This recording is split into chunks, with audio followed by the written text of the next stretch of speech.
No hej, witajcie na kanale EV Repair. Dzisiaj zaczynamy w sposób bardzo niestandardowy. Jestem w firmie Fugazi u naszego partnera w Krakowie i porozmawiamy, co tam u nich, także oglądajcie. Delikatnie się przypromuję i zaproszę Was na stronę evrepair.pl, gdzie możecie kupić akcesoria, części, a przede wszystkim ładowarki do Waszych samochodów elektrycznych. Słuchajcie, jest ze mną Jurek, witaj. Cześć. I sobie jedziemy coś zjeść, a przy okazji porozmawiamy, zaczniemy rozmowę, bo to kończymy ją później w siedzibie Waszej, na temat tego, jak się zmienia motoryzacja, bo chyba Wy widzicie to najbardziej. Powiem zupełnie szczerze, dochodzą do mnie takie głosy, że w branży LPG nie dzieje się dobrze w tej chwili. No cóż, no nie ma co zakłamywać rzeczywistości. Temat CPN-u ogólnie znanym. Jednym zrobił lepiej, drugim gorzej. My jesteśmy w tej drugiej grupie i ostatecznie dokładając do tego w ogóle zmianę jakby struktury sektora motoryzacyjnego, no to wesoło nie jest. No ale Wy chyba jesteście, powiedzmy, w obozie jednak mimo wszystko wygranych, no bo idziecie w stronę elektromobilności. I to od dłuższego czasu. Więc i z tego co widzę, ruch zaczyna u Was się pojawiać taki całkiem przyzwoity, jeżeli Tak. chodzi o samochody elektryczne. Tak, w zasadzie no powiedzieć, że nie ma dnia bez obsługi auta elektrycznego, no to w tej chwili to nic nie powiedzieć. Czyli jest taka możliwość, że tam w perspektywie roku, dwóch będziecie w stanie sobie zrekompensować ubytek ruchu w samochodach z instalacją gazową, samochodami elektrycznymi? To oczywiście jest trudno mierzalne w tej chwili, natomiast naszym największym wyzwaniem, jeśli chodzi o serwis, to jest jakby ewolucja rozwoju EV na szkodę mechaniki. Oczywiście w cudzysłów na szkodę, to znaczy coraz mniej zaczynamy robić mechaniki pojazdowej, takiej jakby podstawowej, no bo miejsce nas ogranicza, a coraz więcej jakby tych właśnie pojazdów EV. Okej, no ale samochody elektryczne z drugiej strony, sam powiedz, one w zasadzie no w naprawach podstawowych nie różnią się jakoś zasadniczo od samochodów spalinowych. W sensie to nie jest tak, że zabija całkowicie mechanikę. No może zabija na poziomie, nie wiem, remontów silników. Może nieprecyzyjnie się wyraziłem. Chodzi o to, że powolutku rezygnujemy z takich długotrwałych napraw mechanicznych, jak na przykład regenerację głowic, uszczelek pod głowicą, tego typu rzeczy, które powodują, że po prostu nasze stanowiska były zajęte ponadnormatywnie. No jest to coraz mniej opłacalne. Oczywiście wiele z prac takich jak szlify głowic musieliśmy robić na zewnątrz i to trwało, prawda? Więc tu powolutku zaczynamy to kalkulować w kontekście tego, że napływ samochodów elektrycznych jest ewidentnie zauważalny, więc no coś trzeba po prostu wybrać. No cieszę się, bo wydaje mi się, że tak Ty, jak i każdy z naszych warsztatów przystępując do sieci, szczególnie w tamtych wcześniejszych czasach, no bo to już między nami są 3 lata chyba historii ogólnie, Tak. to każdy z Was był gdzieś tam sceptyczny i miał obawy związane z tym. Oczywiście tak, no chyba jak wielu właścicieli warsztatów mechanicznych, wtedy prognozy też mówiły o tym, że samochody spalinowe to jeszcze spokojnie tam 5-10 lat jakby rynku napraw, no natomiast no my jesteśmy dodatkowo jeszcze w Krakowie, prawda, więc cóż, strefa czystego transportu, nie mogłeś w lepszym momencie przyjechać, to wszystko jest teraz namacalne, tak, to widać, że te samochody jakby spalinowe są coraz mniejszym wolumenem u nas po prostu na mechanice. Wiesz co, napomknąłeś Kraków. Mi się wydaje, że to też jest pewnego rodzaju uwarunkowanie kulturowe. Oczywiście nie chcę nikogo urazić, ale krakowiacy znani są ze swojej oszczędności i dlatego osiągnęliście sukces w gazie, że tak było, i dlatego też i elektryki osiągają sukces w tym regionie, no bo ludzie zauważają konkretne korzyści finansowe płynące z tego, że taki mają rodzaj napędu. Tak, z tego co wiem, chyba nie skłamię, jeśli powiem, że Małopolska jest województwem, którym jest jednym z więcej zarejestrowanych samochodów elektrycznych. Wydaje mi się, że drugie albo trzecie miejsce w Polsce. O, proszę no bo bardzo. Mazowieckie ciężko jest wyprzedzić, ale dobra, zaraz zawrócę. Spokojnie, możemy jechać dalej jedną przecznicę. Więc no to choćby z tego powodu, to też jakby nasz wspólny pomysł w tym miejscu no, jest obciążony mniejszym ryzykiem, prawda? Te samochody jeżdżą, są obsługiwane w ten czy w inny sposób, no my się chcemy w to w jakiś sposób też wpasować. No dobrze, wychodzi Wam to całkiem dobrze. Muszę powiedzieć, że też klienci mają bardzo dobre zdania na temat Waszej pracy. Wiem też, że gdzieś tam w przyszłości macie plan związany ze zmianą lokalizacji. Tak. Jeżeli możemy o tym mówić w ogóle. To w takim zarysie, w jakim w tej chwili mamy świadomość, tak? Mniej więcej rok, półtora na pewno jesteśmy tu, gdzie jesteśmy, szukamy czegoś, ale to na razie jest naprawdę tak mgliste, że żadnych No wiesz co, sam dobrze wiesz, że półtora roku potrafi mignąć jak z bicia strzelił. Tak, to prawda.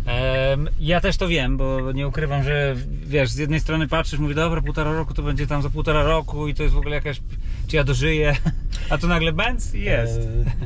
To absolutnie dobrze rozumiem, dlatego że oprócz tego, co robię zawodowo, to prywatnie, jakby społecznie działam w też strukturach samorządowych. Aha. Więc tam nauczono mnie, że perspektywa pół roku to jest po prostu żadna perspektywa. No tak. Tam wszystko chyba w rocznych klimatach się rozwala. Dokładnie tak, dokładnie tak. Jesteśmy teraz w siedzibie, a tak naprawdę jakby to nazwać? W takiej kurczę wysuniętej placówce biurowej? To jest nasza gawra. Gawra. W sumie fajne określenie. W której siedzicie z chłopakami, jakby zarządzacie tą firmą. Jest tutaj dużo też takich aspektów sentymentalnych, nie wiem czy widać, nie pokażę Wam tego, pokażę Wam później na przebitkach, jest taka kierownica od Poloneza. Tutaj mamy jakąś fajną maszynę do szycia, to jest Zinger, nie? Tak. Zinger. No. To ja takie maszyny pamiętam jeszcze ze Szczecina, bardzo dużo Niemców pozostawiali takich maszyn. Także to wszystko budzi jakiś tam klimat i to jest fajne, bo Wasza firma łączy w sobie tak, teraz jak żeśmy jechali po drodze, jakby dotarło do mnie, że Wasza firma łączy w sobie naprawdę dużą rozpiętość rynku. Tak naprawdę od lat 90. do dzisiaj. Przeszliście przez całą motoryzację w cudzysłowie kapitalistycznej Polski. To prawda, 93 rok, 1 kwietnia, kiedy założyliśmy, czyli trochę dla śmiechu, prima aprilis. No oczywiście to się nie stało przypadkiem, bo po prostu wcześniej pracowaliśmy w Holandii, stamtąd przywieźliśmy Opla Kadetta z instalacją gazową, której się nie dało w Polsce zatankować. No i od tego się zaczęło. Faktycznie tak, wtedy to był inny czas, jesteśmy bardzo starymi ludźmi już. No, bez przesady. Jesteście w podobnym wieku jak ja. Wiesz co, no, z drugiej strony musimy pamiętać, ja często tego argumentu używam też na różnego rodzaju spotkaniach. Jak rozmawiam na przykład z ludźmi, którzy nie rozumieją, dlaczego na przykład usługi są wyjątkowo drogie, teraz czy drogie, no usługi po prostu muszą kosztować. No dlatego, że chociażby średnia wieku, technika z innej branży, akurat z branży AGD, w której też gdzieś tam działam trochę, to jest 50 lat. To jest średnia, rozumiesz o co chodzi? Nie ma wymienialności pokoleniowej, ci ludzie nie chcą już pracować bardzo często w zawodzie, oni tam siedzą, bo po prostu czują, mają czasem poczucie odpowiedzialności. Bo jak oni nie będą tego naprawiać, to kto będzie naprawiał? To prawda, tak mi przyszło od razu do głowy, tutaj w Krakowie jest taki kultowy sklep ze sprzętem AGD, który istnieje po prostu od zawsze i do dziś, czyli wygląda na to, że nadal jest potrzebny, oprócz tego, że tam kupisz część, to otrzymasz jeszcze poradę, gdzie, co i jak naprawić. A wracając na chwileczkę do tematu właśnie ludzi, którymi nie ma nas kto zastąpić, to jest kwestia według mnie również przeoczenia przez Państwo pewnego czasu szkół zawodowych. I myślę, że to jest duży powód tej przykrej sytuacji. A może nasi władcy już wtedy widzieli, że wiesz, roboty? Ja myślę, że bardziej tak. No to są wizjonerzy. Wizjonerzy, nie jacyś tam zwykli politycy z łapanki, to są ludzie wizji. To prawda. To widać, że mamy w polityce samych ludzi wizji. Aczkolwiek jak wiesz, ja w politykę nie lubię się mieszać. Także zostawmy wizję polityką. A z drugiej strony, no niestety też tłumaczę to i mam nadzieję, że to potwierdzisz, że no po prostu kwestia usług jest związana z tym, że mamy problem z kadrami. I jak mamy kadry, to te kadry muszą być docenione, żeby wykonywały swoją pracę z chęcią i dobrze. Absolutnie tak. No, na dowód tego, że to jest nie tylko z mojej strony przytaknięcie, to jest to, że w naszej firmie ludzie pracują bardzo długo. Rotacja jest Po 12 godzin dziennie, 6 godzin. Tak. I soboty, i czasem. Nie, oczywiście chodzi o staż. No, najstarszy chłopak, który u nas pracuje, no to my widzimy, jak najpierw się żenią, potem mają dzieci, zapraszają na śluby. Dosłownie tak jest. 20-25 lat. No, średnia to przypuszczam jest około 12 lat. Dwa aspekty. Po pierwsze, można powiedzieć, że dlatego, że no, specyfika rynku, specyfika branży, ale druga sprawa no, to jest kwestia tego, że chcą tu przychodzić z jakiegoś powodu. No oczywiście podstawa, no przecież mają rodziny, to jest finanse. W związku z tym my staramy się patrzeć na przedsiębiorstwo nasze, na naszą firmę jako na wspólny organizm, no bo inaczej to po prostu nie ma sensu. Ja myślę, że podzielam to całkowicie Twoje zdanie. Jak już wchodzimy na te tematy i mam tutaj tak doświadczonego człowieka, który prowadzi tyle lat firmy, to też się podzielę swoją jakby opinią. Moje zdanie, jeżeli chodzi o prowadzenie firmy, przedsiębiorstwo jest łodzią, na której płyniemy wszyscy.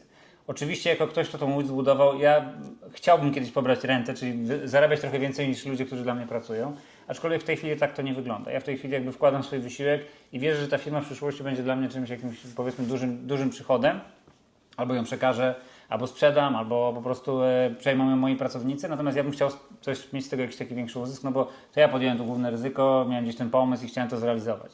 Natomiast w tej chwili traktuję to jako taką łódkę, w której wszyscy jesteśmy wioślarzami, po prostu musimy płynąć do przodu. Tak, u nas jest jakby, no mamy tą perspektywę tych 30 paru lat już, 33 lat, więc możemy też powiedzieć, że widzieliśmy różne fale na tym morzu, o którym wspomniałeś. One były mniejsze, większe, pamiętam takie czasy, krótka dygresja, bo chcę przejść do innego tematu, to jest kwestia tego, że były takie lata, kiedy robiliśmy instalacje w samochodach 8 dziennie, a ludzie przynosili w torbach kiełbasy swojską, żeby ich ścisnąć do kolejki. I w sierpniu tego roku, takiego właśnie obfitego, poszła informacja, że od stycznia to gaz będzie jakiś gdzieś tam reglamentowany, etc. W ciągu tygodnia nie mieliśmy ani jednego klienta. Więc przerobiliśmy wszelkie jakby scenariusze i hossy i bessy. Natomiast to, o czym powiedziałeś, ja tylko dygresję taką, że w tej chwili jak się struktura rynku jakby zmienia, że w ostatnich latach zaczęto dopiero poważnie rozmawiać o sukcesji w biznesie. Byliśmy niedawno na takim panelu, duże firmy zaczynają się orientować, że się pokoleniowo zmieniają. Nie zawsze osoby bliskie, dzieci, wnuki chcą się w ogóle tym interesować. To świadczy o tym, że właśnie ten rynek się zmienił kompletnie, prawda? Kiedyś nikt o tym nie myślał. To, co Ty powiedziałeś, a może przekażę firmie, może właśnie, no ale gdzieś tam kiedyś. To się w końcu stanie. Tak, oczywiście. Ja sobie z tego zdaję sprawę, natomiast ja nie mam takiego, jakby to powiedzieć, ukierunkowanego przeświadczenia, że akurat moje dzieci będą chciały się tą firmą zajmować. Uważam, że fajnie jakby sobie sami doszli do swoich biznesów. Ja też tak zostałem w życiu postawiony, po prostu radź sobie sam. I wydaje mi się, że to akurat jest najlepsze rozwiązanie. Raczej myślałem o tym, że po prostu ludzie, którzy teraz ze mną pracują w przyszłości, poprowadzą tą firmę. Ewentualnie ktoś po prostu tą firmę odkupi i dalej ją poprowadzi. Na pewno nie chciałbym dopuścić do takiej sytuacji, że nie wiem, ja na przykład przestanę interesować, firma upadnie. No to nie tak prowadzę biznes i byłoby to nieodpowiedzialne w stosunku do klientów, do Was jako do naszych partnerów. Raczej zależy mi na tym, żeby jak najdłużej ten biznes utrzymywać, a najlepiej rozwijać oczywiście. No i życzę sobie i nam, czyli Wam jako naszemu partnerowi i wszystkim oczywiście naszym partnerom, żeby do tego doszło. Widzę gigantyczny wzrost zainteresowania samochodami elektrycznymi w Waszym regionie. Całkiem niedawno byliśmy zresztą przed chwilą na spotkaniu też z kolejnym potencjalnym Waszym partnerem biznesowym, no bo razem budujemy tą naszą otaczającą nas rzeczywistość. Cieszę się, że Was mamy tutaj w Krakowie. Myślę, że klienci też się bardzo cieszą z tego, że tu jesteście. Doceniają to, że Fugazi podjęło tą rękawicę, po raz drugi w życiu wchodzi w coś zupełnie nowego. Także kurczę, chłopaki, wielkie dzięki. Wam dziękuję za oglądanie i serdecznie zapraszam do subskrypcji, bo Wasze subskrypcje to jest to, co napędza mnie do pracy, ale też chłopaków z Fugazi. Trzymajcie się, cześć. Dzięki, Jurek. Dzięki.